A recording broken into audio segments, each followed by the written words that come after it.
You are in the market for a premium small SUV. You can either go for the BMW X1, Range Rover Evoque, Audi Q2 or this, the Mercedes GLA. Well, I believe this should be on your top favourite list as Mercedes has given the Mercedes GLA an update. Let's see if it is any good and let's see if it can be better than the BMW X1 and the Range Rover Evoque. Hello everyone, welcome to Everything Cars and More. This is the number one place to be for car news and reviews. Sit back, buckle up, let's go.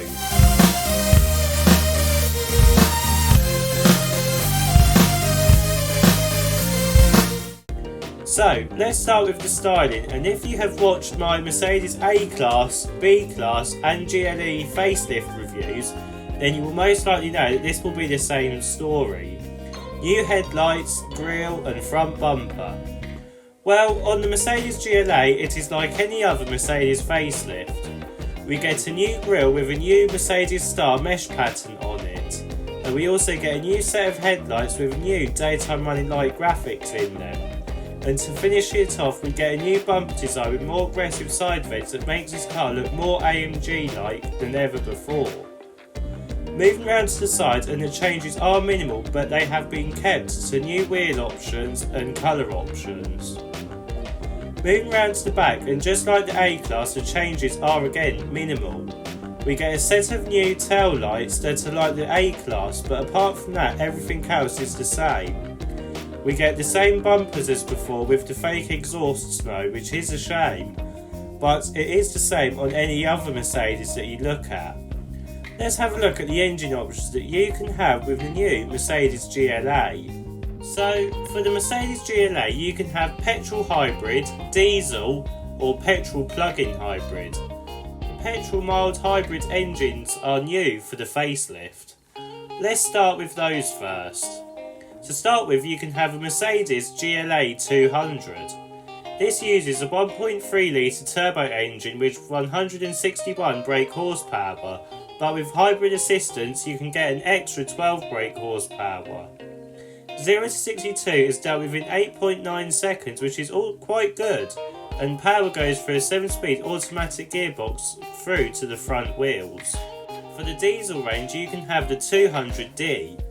This uses a 2 litre turbo engine which has 148 brake horsepower and can do 0 to 62 in 8.8 seconds. This uses an 8-speed automatic gearbox and power is sent to the front wheels. Next up is the 220D 4MATIC. This uses the same 2 litre turbo engine, but the power has been increased to 188 brake horsepower.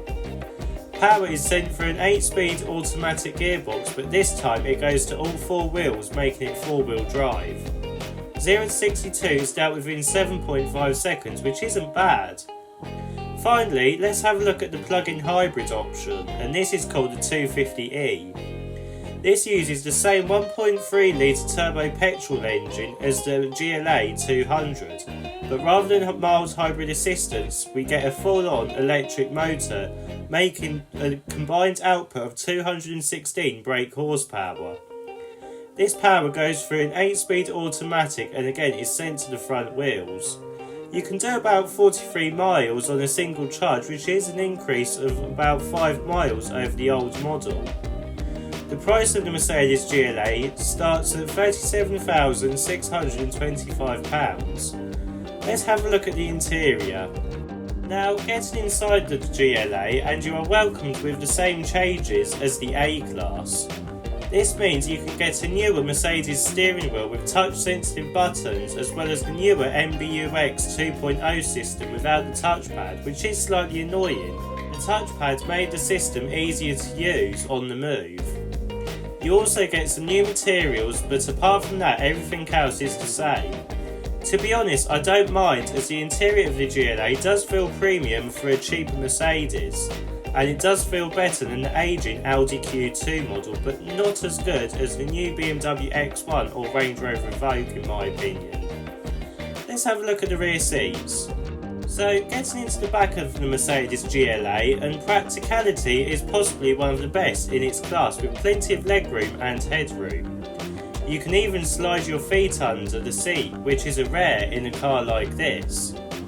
You also get an armrest and some air vents too, and you can also sit free in the back in relative comfort. Let's have a look at the boot. Opening the boot to the Mercedes GLA, and you are welcomed with 485 litres of boot space, which is quite good. It is bigger than the Evoque and Q2 but smaller than the BMW. With the seats down you get 1,420 litres.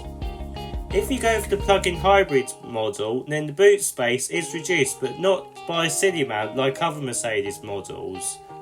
In the GLA it only reduces to 445 litres, which is still a usable amount. So what do I think of the Mercedes GLA facelift then? Well, it is a decent car, and with the facelift it does improve on some points whilst making the car look more modern and sporting. Would I choose this over a Range Rover Evoque or BMW X1? Maybe not, but would I consider it more than before? Possibly putting it ahead of the Range Rover, but only slightly though.